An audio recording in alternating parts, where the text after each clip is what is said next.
반짝이는 눈빛 눈이 부셔 매일 날 감싸주는 손길.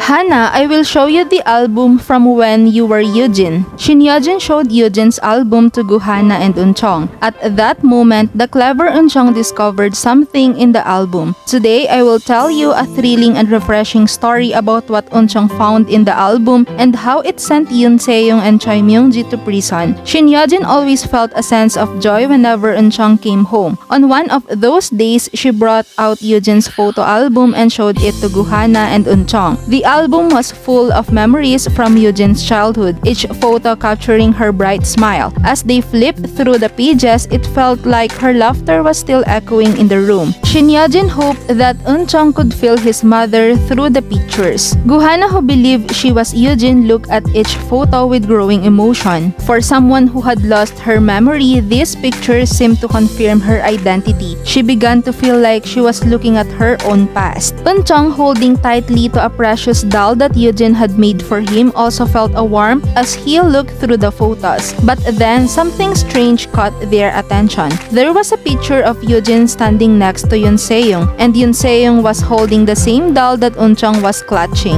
Both Guhana and Eunchong were shocked. Guhana couldn't shake the feeling that something wasn't right. Was it a coincidence? She tried to dismiss the thought, but Eunchong's question made her doubt her assumptions. He asked why Yoon Se-young had the same doll that their mom had made. This simple question made Guhana realize this couldn't just be a coincidence. She decided to seek answers and went to talk to Hwang Jin Goo. She nervously asked him if she was really Eugene's daughter, and Hwang Jin Goo's hesitation gave her the answer she feared. He told her that she wasn't Eugene. The truth was that Eunchong, Eugene's son, was the true grandson of Chairman Shin, and to protect him, Chairman Shin had deceived Guhana into believing she was Eugene. This revelation left Guhana heartbroken, feeling as though everything she knew had been a lie. But Hwang Jin Goo also explained that Chairman Shin had genuinely cared for her. The more Guhana thought about it, the more hurt she felt. She asked him if he had known the truth all along, and he admitted that he had, but couldn't bring himself to tell her. Although deeply shaken, Guhana made a promise to herself.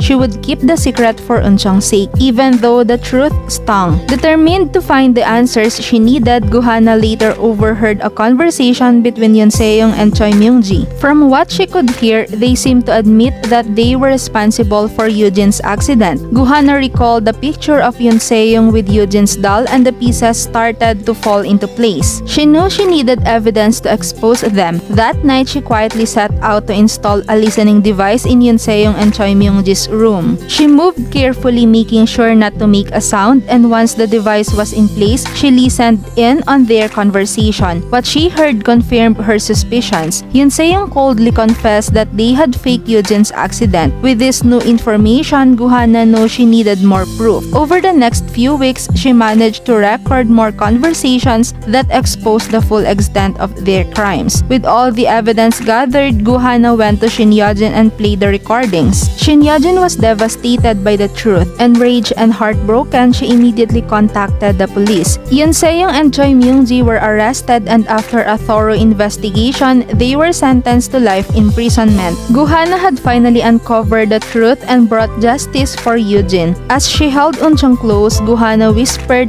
that from now on, only bright days awaited them. She had fought for Eugene's justice with unwavering determination, and now she was ready to step into a future filled with hope. 'Cause you are beautiful.